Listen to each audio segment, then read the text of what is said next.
Hello എല്ലാവർക്കും നമസ്കാരം. നമ്മുടെ പുതിയ വീഡിയോയിലേക്ക് എല്ലാവർക്കും സ്വാഗതം. ഞാൻ കാര്യങ്ങളൊന്നും വളച്ചിട്ടില്ലാതെ വളരെ സിമ്പിളായിട്ട് പറയാം. ഇന്ന് ഈ വീഡിയോ ചെയ്യുന്നത് ശരിക്കും പറഞ്ഞു കഴിഞ്ഞാൽ പുതിയ ബൈക്കൊക്കെ എടുത്തിട്ട് എന്താ പറയുക, അധികം ബഡ്ജറ്റ് ആവും എന്ന് കരുതി ആക്സസറീസും കാര്യങ്ങളൊക്കെ വണ്ടിയിൽ സെറ്റ് ചെയ്യാനായിട്ട് ബുദ്ധിമുട്ടും കാര്യങ്ങളൊക്കെ അനുഭവിക്കുന്ന ഒരുപാട് ആൾക്കാരുണ്ട്. അപ്പോൾ അവർക്ക് വേണ്ടിയിട്ടാണ് ഈ വീഡിയോ. ഞാൻ ആക്ച്വലി കഴിഞ്ഞ ദിവസം തൃശ്ശൂർ ബാൻഡിഡോസ് എന്ന് പറയുന്ന ഷോപ്പിൽ നിന്ന് നമ്മുടെ വണ്ടിക്ക്, അത് നമ്മുടെ പഴയ ഹിമാലയൻ ആയിരുന്നു. ഹിമാലയൻ കുറച്ചാൾ മുമ്പ് കൊടുത്തു. അതിനുശേഷം എടുത്ത വണ്ടിയാണ് നമ്മുടെ പുറകെ കാണുന്ന ഈ സ്ക്രാം 440. അപ്പോൾ അതിന് കുറേ ആക്സസറീസും കാര്യങ്ങളെല്ലാം ചെയ്യാൻ വേണ്ടിയിട്ട് ഞാൻ ആദ്യം പോയത് തൃശ്ശൂരുള്ള നമ്മുടെ ബാൻഡിഡോസ് എന്ന് പറയുന്ന പെറ്റ് ഷോപ്പിലേക്കാണ്. അവിടെ പോകാനുള്ള റീസൺ എന്ന് വെച്ച് കഴിഞ്ഞാൽ നമ്മൾ ആദ്യം ഹിമാലയൻ ഉണ്ടായിരുന്ന എല്ലാ ആക്സസറീസും ചെയ്തിരുന്നത് അവിടെ നിന്ന് തന്നെയാണ്. അപ്പോൾ അന്നുണ്ടായിരുന്നൊരു എക്സ്പീരിയൻസ് വെച്ചിട്ട് കൊള്ളാമെന്ന് തോന്നിയുകൊണ്ടാണ് വീണ്ടും അങ്ങോട്ട് തന്നെ പോയത്.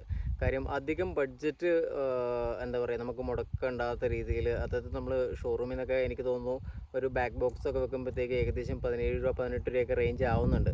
അപ്പോൾ ആ ഒരു റേഞ്ചിൽ എനിക്ക് വണ്ടിയിൽ കുറേ ആക്സസറീസും കാര്യങ്ങളെല്ലാം വണ്ടിയിൽ ചെയ്യാൻ പറ്റി. അപ്പോൾ ആ ഒരു ഇൻഫർമേഷൻ നിങ്ങളിലേക്ക് പാസ് ചെയ്യാൻ വേണ്ടിയിട്ടാണ് ഞാനിപ്പോൾ ഈ വീഡിയോ ചെയ്യുന്നത്. അപ്പോൾ നമ്മുടെ വണ്ടിയിൽ ചെയ്തേക്കുന്നത് എന്തൊക്കെയാണ്, അതുപോലെ അതിൻ്റെ റേറ്റും കാര്യങ്ങളൊക്കെ എങ്ങനെയാണ്, എന്തൊക്കെ ഓപ്ഷനാണോ ഉള്ളത്, ഇതൊക്കെ ഒന്ന് ജസ്റ്റ് ഡീറ്റെയിൽ ആയിട്ട് പറഞ്ഞു തരാൻ വേണ്ടിയിട്ടാണ് ഈ വീഡിയോ ഇപ്പോൾ ചെയ്യുന്നത്. അപ്പോൾ നമുക്ക് നേരെ വണ്ടിയിലേക്ക് പോകാം അല്ലേ. അപ്പോൾ ഈ കാണുന്നതാണ് നമ്മുടെ പുതിയ സ്ക്രാം 440.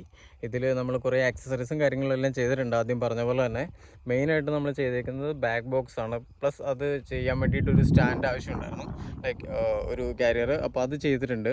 പിന്നെ ലഗേജ് കാര്യങ്ങൾ, ബാഗെല്ലാം സൈഡിൽ കെട്ടാൻ വേണ്ടിയിട്ടൊരു സാഡിൽ സ്റ്റേ കാര്യങ്ങൾ ചെയ്തിട്ടുണ്ട്. പിന്നെ ഒരു വൈഡ് ഹാൻഡിൽ ബാർ ചെയ്തിട്ടുണ്ട്, ഒരു ഫോൺ ഹോൾഡർ ചെയ്തിട്ടുണ്ട്, പിന്നെ ഫോഗ് ലാമ്പ് ചെയ്തിട്ടുണ്ട്. പിന്നെ അതുപോലെ നമ്മൾ വേറെ ചെയ്തേക്കുന്നതെന്ന് പറഞ്ഞു കഴിഞ്ഞാൽ വേറെ എക്സ്ട്രാ ആക്സസറീസ് അല്ല ബാക്കി ചെയ്തേക്കുന്നത്.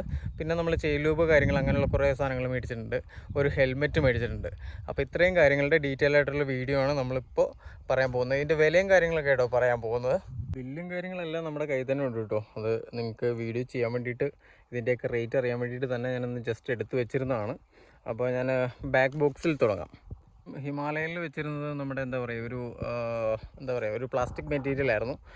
ഇത് അലൂമിനിയത്തിൻ്റെ ബോക്സാണ് വരുന്നത്. അതുപോലെ തന്നെ ഹിമാലയനിലുണ്ടായിരുന്നത് ഒരു 27 ലിറ്ററിൻ്റെ കപ്പാസിറ്റി ആയിരുന്നു ഉണ്ടായിരുന്നത്. ഇത് 44 ലിറ്ററിൻ്റെ കപ്പാസിറ്റി ഉണ്ട്. ഏകദേശം അന്ന് ആ ബോക്സ് എടുത്ത സെയിം പ്രൈസ് തന്നെയാണ് ഇപ്പോൾ എനിക്ക് ഏകദേശം ഇതിനായിട്ടുള്ളത്. 7,999 രൂപ, അതായത് 8,000 രൂപ. പിന്നെ ഇതിനൊരു സ്റ്റാൻഡും കൂടെ സെറ്റ് ചെയ്തിട്ട് വന്നിട്ടുണ്ട്. അതിന് ഏകദേശം ഒരു 2,000 സംതിങ് ആണ് വന്നേക്കുന്നത്. ക്വാളിറ്റിയുള്ള ബാക്ക് ബോക്സ് കേട്ടോ. അതുപോലെ തന്നെ നമ്മുടെ പില്ലിന് ചാരി ഇരിക്കാൻ വേണ്ടിയിട്ടുള്ള അത്യാവശ്യം നല്ല ക്വിഷ്യൻ്റ് ആയിട്ടുള്ള ഇത് തന്നെയാണ് ബാക്ക് റെസ്റ്റാണ് വന്നേക്കുന്നത്. കഴിഞ്ഞാൽ പിന്നെ നമുക്ക് നേരെ വരുന്നത് സാഡിൽ സ്റ്റേ ആണ്. സാഡിൽ സ്റ്റേക്ക് ഏകദേശം 2,424 രൂപയാണ് വന്നേക്കുന്നത്. പിന്നെ ഇതിനൊക്കെ നെട്ടും ബോൾട്ടും കാര്യങ്ങളൊക്കെ ആയിട്ട് ചെറിയ എമൗണ്ട് വേറെ വരുന്നുണ്ട്, അത് ഞാൻ ജസ്റ്റ് ഒന്ന് പറയാം. അത് നമ്മൾ ഈ പറഞ്ഞ പോലെ മെയിനായിട്ട് ചെയ്തേക്കുന്ന ഈ ഹാൻഡിൽ ബാറിന് ഏകദേശം 1,700 രൂപയും പിന്നെ ഈ മൊബൈൽ ഹോൾഡറിന് 700 രൂപയാണ് വരുന്നത്. അവരുടെ ഫിറ്റിംഗ് ചാർജും കാര്യങ്ങളെല്ലാം വളരെ ചീപ്പാട്ടോ, വലിയ കാര്യമായിട്ടുള്ള എമൗണ്ടോ കാര്യങ്ങളോ ഒന്നും വന്നിട്ടില്ല. കൂടാതെ നമ്മൾ ചെയ്തേക്കുന്ന രണ്ട് സൈഡിലായിട്ട് ഈ പറയുന്ന പോലെ ഫോഗ് ലാമ്പ് കാര്യങ്ങളുണ്ട്. അത് ഏകദേശം 991 രൂപയാണ് അതിന് വന്നേക്കുന്നത്. പിന്നെ എന്താ പറയുക, നമ്മുടെ ചെയിൻ ക്ലീൻ ചെയ്യാനുള്ള ബ്രഷ് കാര്യങ്ങൾ, അതുപോലെ തന്നെ ചെയിൻ ലൂബ്, പിന്നെ എന്താ പറയുക ഒരു WD-40, പിന്നെ ഒരു ടവല്, വണ്ടി വൈപ്പ് ചെയ്യാനായിട്ടൊരു ടവല്, പിന്നെ ഏകദേശം ഒരു 3,000 രൂപയുടെ ഹെൽമെറ്റ്. ഇത്രയും കാര്യങ്ങളാണ് നമ്മൾ അവിടെ നിന്ന് നമ്മൾ നിലവിൽ മേടിച്ചേക്കുന്നത്. ഇതിന് നമുക്ക് കുറച്ച് എക്സ്ട്രാ സ്ക്രൂവും മറ്റു കാര്യങ്ങളും ബുഷും എല്ലാം കൂടെ കൂട്ടിയിട്ട് ചെറിയ എമൗണ്ട് വേറെയും വന്നിട്ടുണ്ട്. അപ്പോൾ ഇതിനെല്ലാം കൂടെ കൂടിയിട്ട് ടോട്ടൽ നമുക്ക് വന്നേക്കുന്ന എമൗണ്ട് എന്ന് പറയുന്നത് 21,900 രൂപയാണ്.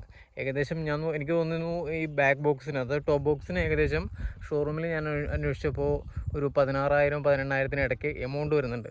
ഏകദേശം അതിൽ നിന്ന് ചെറിയ എമൗണ്ട് വേരിയേഷനിൽ ഇത്രയും ആക്സസറീസും കാര്യങ്ങളുമാണ് നമ്മുടെ വണ്ടിയിൽ നമ്മൾ നിലവിൽ ചെയ്തേക്കുന്നത്.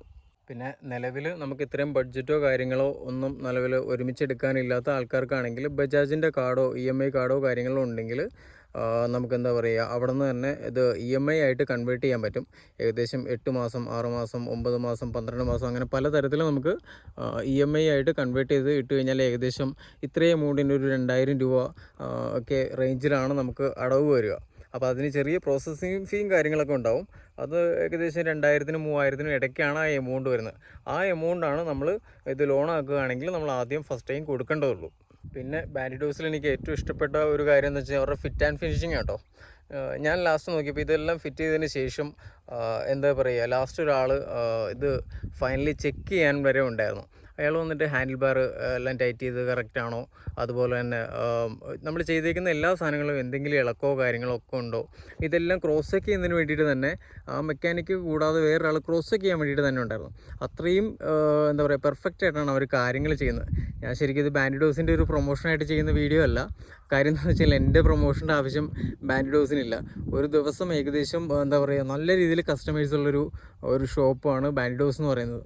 അതുകൊണ്ട് തന്നെ എൻ്റെ യാതൊരു രീതിയിലുള്ള പ്രൊമോഷനും അവർക്ക് ആവശ്യമില്ല.